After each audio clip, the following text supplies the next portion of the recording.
জেলেরা নদীতে মাছ ধরতে যাওয়ার পর যদি হঠাৎ করে ঝড় ওঠে তাহলে তারা কিভাবে নিজেদের জীবন রক্ষা করবে এবং কি কি লাগতে পারে সেই বিষয়ে আজকে আলোচনা করব। সবাই দেখতে থাকবেন আর সবাই সাবস্ক্রাইব করবেন। আর দেখেন কিভাবে তারা মৎস্য অফিসার থেকে ট্রেনিং দিতে আইছে। দেখেন কি কি লাগবে তাদেরকে সব কিছু দেখাচ্ছে। আর সবাই সাবস্ক্রাইব করবেন আর ভিডিওটা সম্পূর্ণ দেখবেন।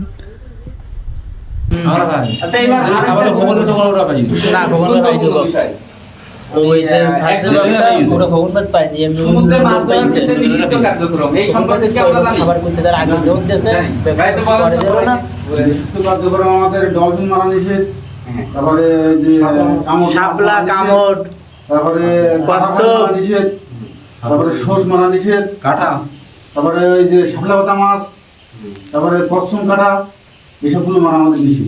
করাত মাছ বলেছি করাত মাছ।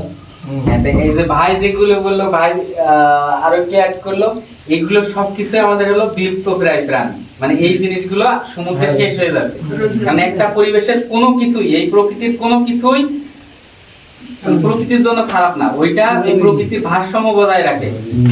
ঠিক আছে, ওই মাছগুলো সমুদ্রে কোনো না কোনো নির্দিষ্ট কারণে আছে।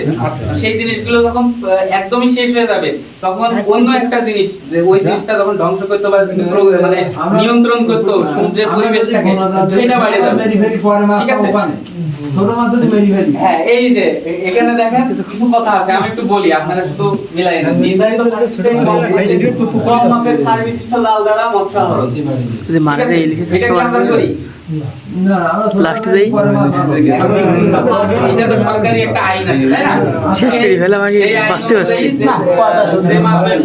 মাপ নির্ধারণ করে দিয়েছে।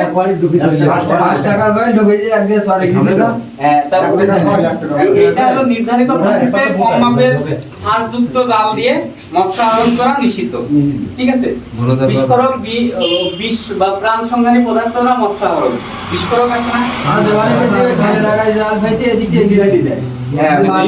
আপনার হলো অনেক সময় অনেক কীটনাশক বা কেমিক্যাল ব্যবহার করে, এটা আমাদের দেশে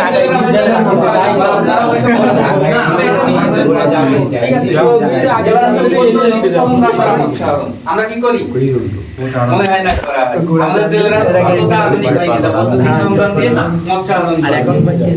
সুন্দরবনের সম্পদ ধ্বংস করা। সুন্দরবন আমাদেরকে টিকায় রাখছে, আমাদের পুরো এলাকার ভারসাম্য টিকিয়ে রাখছে। সুন্দরবনের সম্পদ ধ্বংস হয় তাহলে আমাদের আমাদের পেশা এই ভাষাটা আস্তে আস্তে বিলুপ্ত হয়ে যাবে। ঠিক আছে, পরিবেশ ধ্বংস করা, সমুদ্রের নদী হয়, এখন